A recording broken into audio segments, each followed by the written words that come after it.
Hello, my name is Sherry McCrae, and I'm going to take you on a tour of my um, homework for the Week 10 coding assignment for the front-end software development class.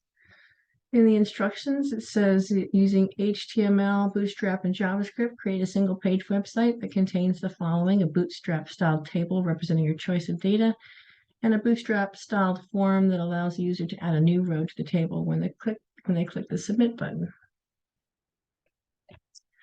On the right of my screen, you'll see the one-page website that I created. On the left is the code. I'm going to start with a demonstration of the website. It's a wellness tracker that allows you to enter a date, the number of hours that you've slept, and your energy level. And if you click Add, it adds a row to the table below. And once you've added rows, you can delete them by clicking the Delete button at the far right of each row. If you look at the code, there's just two files, index.html file and a wellness.js file. In the index.html file, we've included Bootstrap at the top. And for our CSS, we've got a container class on our body element. We've used H1 element for our header. And then we've got a form here.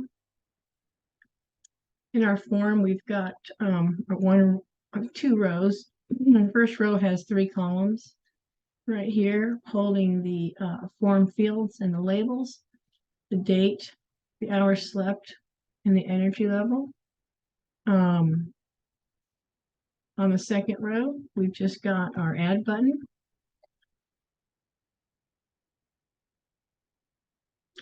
Below that, we've got our table element with our header included, and then a T-body element empty for where we're going to store our new row elements.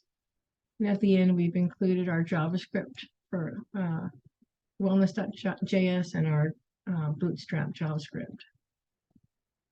In our wellness.js file, at the top, we've got a variable called ID that we increment each time we add a row. And we use that ID to uniquely identify the row and the cell that will hold the button, the delete button. We've got 2 variables here that we declared just for convenience to hold references to the form and the T-body element of the table.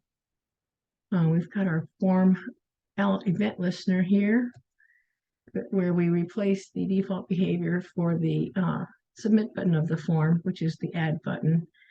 So we prevent the default behavior with this call. We create a string that will hold the HTML for the new row we're creating. We get the values for the first 3 columns of that row from the form above. And then we have an empty cell for the button that will be the delete button. We uniquely identify that cell using the ID, and we also use that ID to identify the row so that we can get access to them later. We insert that new HTML file at the end of the T-body tag. And then we create a new button. We get the cell that we just created with it will hold the delete button. We create a new delete button, and then we append it into that cell, and we increment the ID variable so that it's going to be different each time we do this call. And then we reset the elements in the form so they're all blank again. Down below is the create delete button function, where we create a new button element, set its class and its inner HTML to the word delete, set its on click